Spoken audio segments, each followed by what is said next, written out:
Hello everyone. Welcome to the channel Brain Bloom, where minds bloom with wisdom.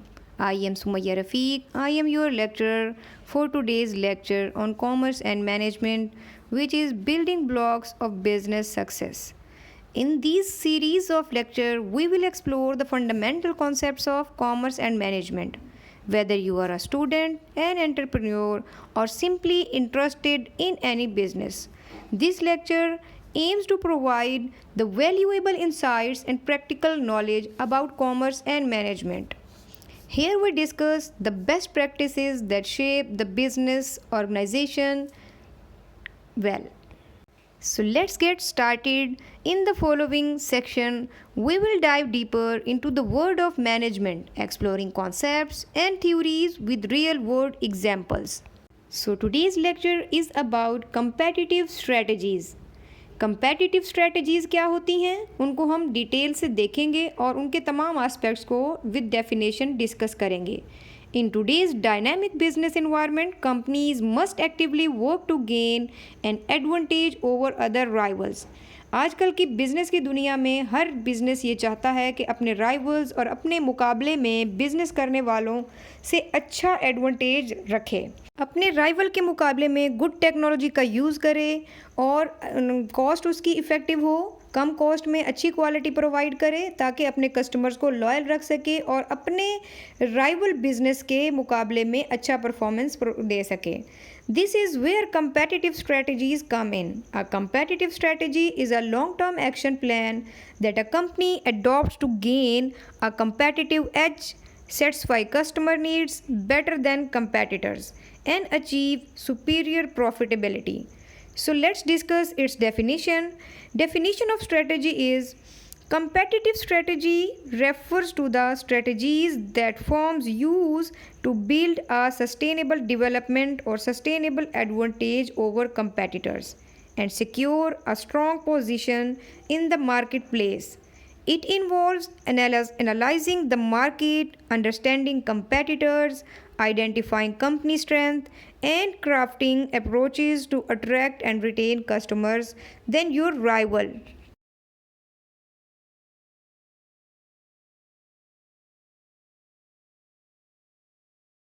यहाँ एक आपको definition के साथ ही इंटरेस्टिंग सी इमेज नज़र आ रही होगी. आपने देखा होगा कि एक ही गोल या एक ही प्रॉफिट को पाने के लिए दो लोग मेहनत कर रहे हैं. अब आप इन दो पर्सनस को एज अ ऑर्गेनाइजेशन ट्रीट करें और देखें कि एक ऑर्गेनाइजेशन और दो ऑर्गेनाइजेशंस हैं, वो दोनों एक बिग बिल्डिंग ब्लॉक की तरफ जो है पहुंचने की कोशिश कर रहे हैं या प्रॉफिट मैक्सिमाइज़ करने की कोशिश कर रहे हैं.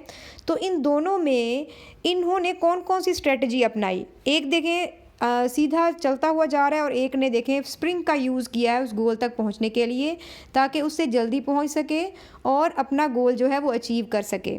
तो आप ये देख सकते हैं एक ही जगह पर पहुंचने के लिए दोनों की स्ट्रेटजी डिफरेंट है. इसी तरह ऑर्गेनाइजेशन भी डिफरेंट स्ट्रेटजीज़ का यूज़ करती हैं कि अपने कंपेटिटर के मुकाबले में अच्छी परफॉर्मेंस दे सकें, कस्टमर को जो है अट्रैक्ट कर सकें, कस्टमर को रिटेन कर सकें और उनके पास एक ऐसा एज हो जिसके मुकाबले में वो गुड परफॉर्म कर सकें अपने राइवल के मुकाबले में. कंपेटिटिव स्ट्रेटजीज़ को यूज़ करने की क्या अहमियत है एक ऑर्गेनाइजेशन के लिए, अब उसको डिस्कस कर लेते हैं. The first one is helps in building market share. Market share को इम्प्रूव करने के लिए, बिल्ड करने के लिए कंपेटिटिव स्ट्रेटजी का यूज़ करना बहुत ज़रूरी है. Ensure sustainability and profitability over time. अब कंपेटिटिव स्ट्रेटजीज़ जो भी फर्म यूज़ करेगी उसको सस्टेनेबिलिटी और प्रॉफिटेबिलिटी मीन्स दैट प्रॉफिटेबल उसका होना या हर टाइम मीन्स दैट रेगुलरली वो प्रॉफिट अर्न करती रहेगी और उसका प्रॉफिट जो है वो सस्टेन रहेगा over time period. Provide a framework for decision making.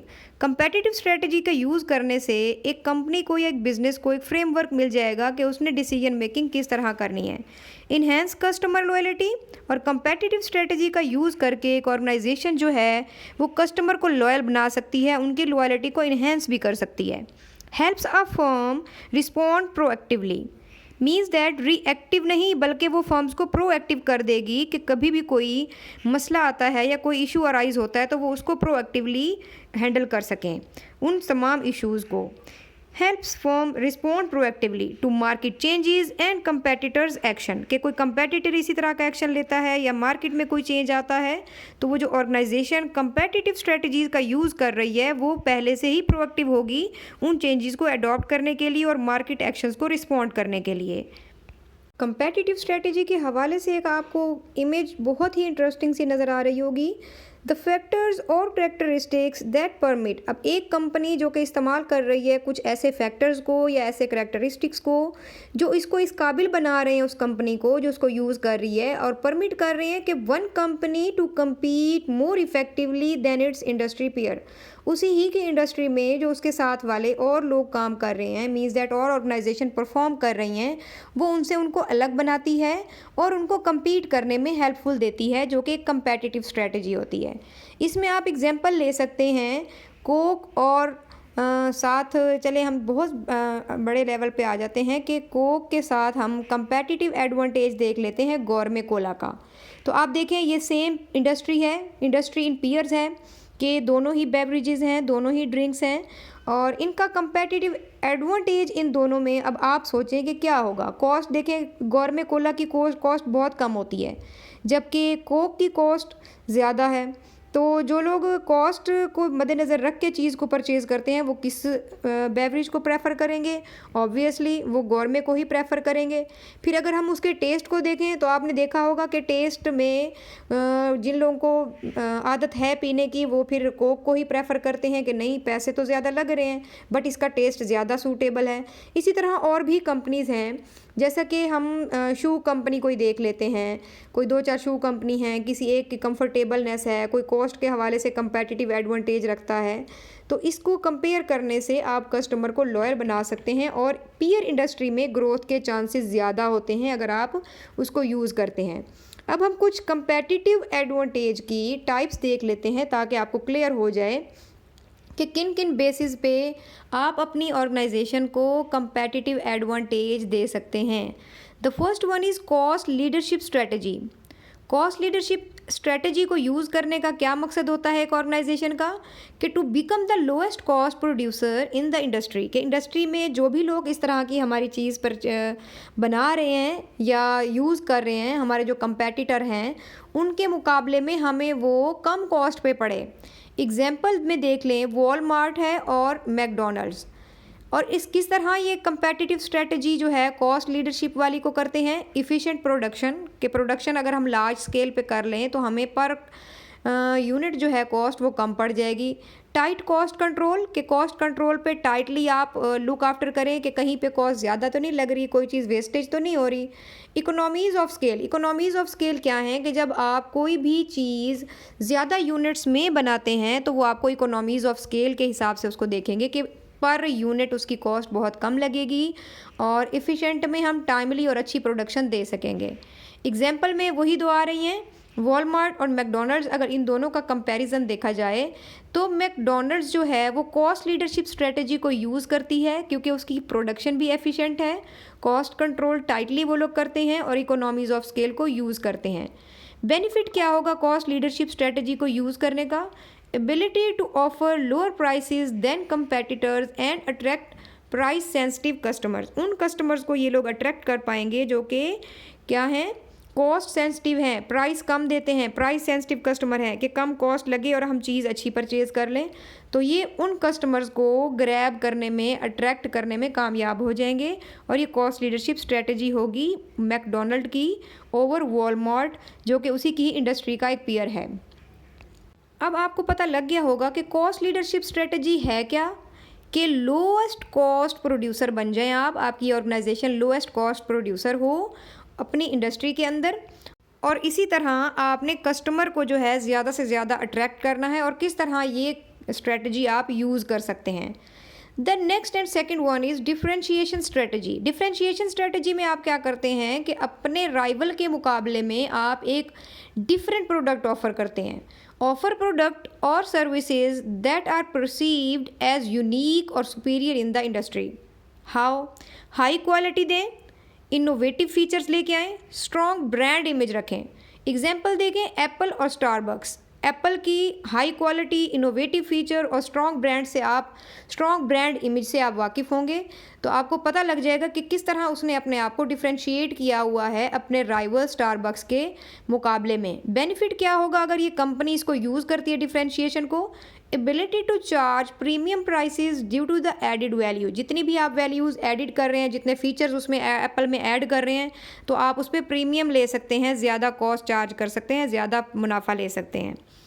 इसी तरह आप अगर लोकल मार्केट में भी देखें तो डिफरेंशिएशन स्ट्रेटजी में कौन सी ऐसी दो हम प्रोडक्ट्स को ले सकते हैं, वो आप मुझे कमेंट में बताएंगे कि कौन सी ऐसी दो प्रोडक्ट हैं जिसमें डिफरेंशिएशन है। कि एक जो है आप इसमें कोई शू कंपनी ले लें, कोई बेवरेजेस की ले लें, कोई हेयर एसेसरीज़ को ले लें, मेकअप की कोई प्रोडक्ट्स ले लें, कोई ड्रेसेस की ब्रांड देख लें, कपड़ों की जो ब्रांड्स होती हैं, कि उन्होंने किस तरह अपने आप को डिफरेंशिएट कर रहा है किया हुआ है। जैसा कि कोई कलर के हवाले से डिफरेंशिएशन है, या फिर कॉस्ट के हवाले से डिफरेंशिएशन है, उसकी क्वालिटी बहुत अच्छी है, फीचर उसके बहुत इनोवेटिव हैं कि जैसे ही हम वो कपड़ा पहनते हैं हमें ऐसे फील होता है कि हम एयर कंडीशन पे आ गए हैं, या स्ट्रॉन्ग ब्रांड इमेज है कि आप ब्रांड से ज़्यादा लॉयल है कि फ्रॉम ब्रांड का ही पहनना है, तो वो भी एक आपकी डिफरेंशिएशन है कि आपने अपनी ब्रांड का इमेज क्रिएट कर लिया है। Got it? So next to the third strategy of competitive strategies. The third one is focus strategy. Focus strategy क्या है कि आपने किसी एक ही नीश को फोकस कर लिया है। Target a specific market niche and serve it better than competitors. Market के किसी एक ही पोर्शन को आपने सिलेक्ट कर लिया है और अपने कंपेटिटर्स के मुकाबले में आप बहुत अच्छा परफॉर्म करने की कोशिश करेंगे, स्पेसिफिक मार्केट को टारगेट करेंगे, तो वो होगी focus strategy. Cost focus strategy भी हो सकती है और डिफरेंशिएशन फोकस स्ट्रेटजी भी। कॉस्ट फोकस क्या होगी कि लोएस्ट कॉस्ट आप देंगे इन अ नीश मार्केट, अपने ही मुकाबले की जो ब्रांड्स आपके साथ चल रही हैं उनके मुकाबले में आपकी कॉस्ट लो होगी, तो ये फोकस स्ट्रेटजी होगी ऑफ कॉस्ट फोकस। और अगर आप यूनिक ऑफरिंग्स ऑफ अ नीश, कि आप उस नीश मार्केट के अंदर यूनिक कोई फीचर लॉन्च कर रहे हैं अपने ब्रांड का, तो वो डिफरेंशिएशन फोकस होगी। एग्जाम्पल क्या है? Rolls Royce luxury car segment है और रोलेक्स लग्जरी वॉचेस का जो है वो एक ब्रांड है। तो आप इन दोनों में देखें कि जो लग्जरी कार सेगमेंट है वो क्या किस चीज़ को फोकस करता है और जो रोलेक्स है वो किस चीज़ को फोकस करता है। बेनिफिट इसका क्या होगा? High customer loyalty with in the niche. अब आपने पिछली जो दो और ये फोकस स्ट्रेटजी देखी है, तीनों स्ट्रेटजीज जो हैं कंपेटिटिव स्ट्रेटजीज की, ये किसने दी थी? According to Michael E Porter. और ये पोर्टर्स की जेनेरिक स्ट्रेटजीज में से ली गई हैं ये तीनों स्ट्रेटजीज। अब हम कुछ मज़ीद स्ट्रेटजीज़ को डिस्कस करने जा रहे हैं जो कि मॉडर्न कंपेटिटिव स्ट्रेटजीज़ हैं, या अदर मॉडर्न कह सकते हैं हम इसको। इसमें फर्स्ट वन है innovation strategy. Focus on developing new products, new services और new processes faster and better than competitors. कि आपके कंपेटिटर के मुकाबले में या तो वो फास्टर होंगी या बेटर होंगी, किस हवाले से? प्रोडक्ट के हवाले से, सर्विस के हवाले से, या फिर प्रोसेस के हवाले से। जैसे कि Tesla, innovation in electric cars. Electric car जो है वो टेस्ला दे रहा है। अब ये इनोवेशन है उनकी। पहले कार फ्यूल पे चलती थी, अब किस पे चलती है? इलेक्ट्रिक पे। Operational strategy. ऑपरेशनल स्ट्रेटजी क्या है कि आप जो वर्क परफॉर्म कर रहे हैं, ऑपरेशन परफॉर्म हो रहा है आपकी ऑर्गेनाइजेशन के अंदर, उसमें आपने इफेक्टिवनेस लेके आनी है। Doing the same activities better than drivers through improved process. आपने कोई प्लांट इंस्टॉल कर लिया है, या फिर कोई आपने ऐसा जगह मुंतखब कर ली है, या फिर आपने कोई ऐसी टेक्नोलॉजी यूज़ कर ली है जो कि आपके ऑपरेशन को, आपके वर्किंग को मोर जो है वो फास्टर बनाती है देन योर राइवल। एग्जाम्पल इसकी टोयोटा है। लीन मैन्युफैक्चरिंग होती है यहाँ पे। और थर्ड वन है customer intimacy strategy. Developing close relationships with customer and customising offerings to their needs. कि जिस तरह कस्टमर आपको अपनी कस्टमाइजेशन प्रोवाइड करता है, आप उसी के अकॉर्डिंग ही उसको प्रोडक्ट भेजते हैं। Like Amazon, personalised recommendations and services. Amazon पे आप अपनी चीज़ों को पर्सनलाइज कर सकते हैं, फ़ीचर बता सकते हैं कि जो प्रोडक्ट आपको चाहिए उसके क्या फ़ीचर होंगे, आपको किस तरह की सर्विस की ज़रूरत है। तो उस कस्टमाइजेशन के हवाले से आप जो है वो अपनी सर्विसेज या प्रोडक्ट ले सकते हैं। ये भी एक कंपेटिटिव स्ट्रेटजी है कि कस्टमर को इंटीमेसी मिलेगी आपकी इस स्ट्रेटजी के through. The fourth one is growth strategy. Growth strategy क्या है? Expanding market share through mergers, acquisition और एंटरिंग न्यू मार्केट। अब इन तीनों टर्म्स को आपने समझना है कि आपने अपनी ही जो एग्जिस्ट कर रही थी मार्केट, आपने उसको एक्सपेंड कर दिया, उसके शेयर को बढ़ा दिया। कैसे बढ़ा दिया?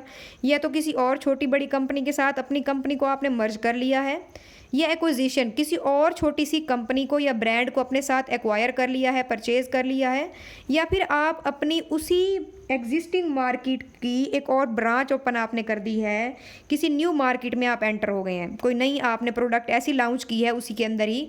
जैसे गौरमे कोला को देखें, पहले सिर्फ बेवरेजेस थी उनकी, अब उनके जो है केक और फिर साथ में उनकी निम्को चिप्स वगैरह इस तरह की और भी उन्होंने चीज़ें शुरू कर दी हैं। अगर हम बिग एग्जांपल देखें इसकी इंटरनेशनल लेवल पे, तो Facebook acquiring Instagram and WhatsApp. Facebook ने एक्वायर कर लिया है, जिसको मीटा का नाम दिया गया है। इंस्टाग्राम और व्हाट्सएप को उसने अपने साथ एक्वायर कर लिया है, या हायर कर लिया है, परचेज कर लिया है। तो ये थी वो तमाम स्ट्रेटजीज़। कुछ स्ट्रेटजीज़ इनिशियल लेवल की थी, प्राइमरी थी, और कुछ मॉडर्न थी, अदर देन इनिशियल थी। तो ये तमाम स्ट्रेटजीज़ से आपको पता लग गया होगा कि कंपेटिटिव स्ट्रेटजीज़ हैं क्या, और किस किस तरह से हम कंपेटिटिव स्ट्रेटजीज़ को इस्तेमाल कर सकते हैं, और हर एक स्ट्रेटजी का अपना अपना क्या क्या बेनिफिट है। उस बेनिफिट के अकॉर्डिंग आप इन स्ट्रेटजीज़ को अपनी ऑर्गेनाइजेशन के लिए यूज़ कर सकते हैं एज अ मैनेजर और एज अ मैनेजमेंट। अब वो कौन कौन से फैक्टर्स हैं जो कि कंपेटिटिव स्ट्रेटजी को चूज़ करने पर इन्फ्लुएंस होते हैं? The first one is industry structure. Number and strength of competitors क्या है कि आपके इंडस्ट्री में आपके जो राइवल्स हैं या कंपेटिटर्स हैं वो कितने हैं और क्या उनकी स्ट्रेंथ है। कंपनी स्ट्रेंथ एंड वीकनेस, आपकी अपनी कंपनी की स्ट्रेंथ्स और वीकनेसेस क्या हैं। कस्टमर प्रेफरेंसेस एंड ट्रेंड्स, आजकल क्या ट्रेंड चल रहा है और आपके जो कस्टमर्स हैं उनकी प्रेफरेंसेस क्या हैं। इकोनॉमिक इन्वायरमेंट क्या है कि लॉज एंड रेगुलेशन जो गवर्नमेंट आप पे इम्पोज करती है, टैक्सेशन है या इकोनॉमिक इन्वायरमेंट है, वो किस तरह है। टेक्नोलॉजिकल चेंजेस, कोई न्यू टेक्नोलॉजी तो नहीं इन हो गई, आप पुरानी टेक्नोलॉजी पे चल रहे हो, तो अपने कंपेटिटर को देखते हुए अपने टेक्नोलॉजिकल चेंजेस को भी देखना है। ये भी फैक्टर है जिसको हमने देखना होता है बिफोर सेलेक्टिंग और choosing the competitive strategy. Government regulations, government के रूल्स रेगुलेशन क्या हैं, कोई नई चीज़ को अडॉप्ट करने के लिए उसको भी हम चेकआउट करेंगे before choosing the competitive strategy according to our rival. ये वो तमाम फैक्टर्स हैं जिनको हमने बारी बारी चेक करना होता है या नज़र में रखना होता है, माइंड में रखना होता है जब बिफोर सिलेक्टिंग और चूजिंग द कंपेटिटिव स्ट्रेटजी। अपने कंपेटिटर को देखते हुए, ऐसा नहीं है कि डायरेक्ट अपने कंपेटिटर को देखें कि वो किस तरह कर रहे हैं, किस तरह अपने कस्टमर को लॉयल बनाया हुआ है, आप भी एक नीच सेलेक्ट करें और उसमें बढ़ते चले जाएं, नहीं, बल्कि ये भी फैक्टर्स आपने माइंड में रखने होते हैं, इनका भी एनालिसिस करना होता है चूज़ करने से पहले, कंपेटिटिव स्ट्रेटजी को सिलेक्ट करने से पहले। अब ये वो इम्पोर्टेंट फैक्टर्स हैं, इसलिए इनको अब माइंड में रखना बहुत ज़रूरी है एज अ मैनेजर और as a management. So competitive strategies are critical for business success in any industry. A well chosen and well executed competitive strategy enables firms to create a distinct market position, deliver superior value to customers, and achieve long term profitability. Students of commerce and management must understand that choosing the right strategy depends not only on a company's internal strengths but also on careful analysis of the external competitive environment. I hope you learned well. Empower your knowledge, empower your future. Stay tuned for more exciting contents from this channel. Thanks for being the part of this learning journey. Until the next video, stay blessed and curious. Goodbye.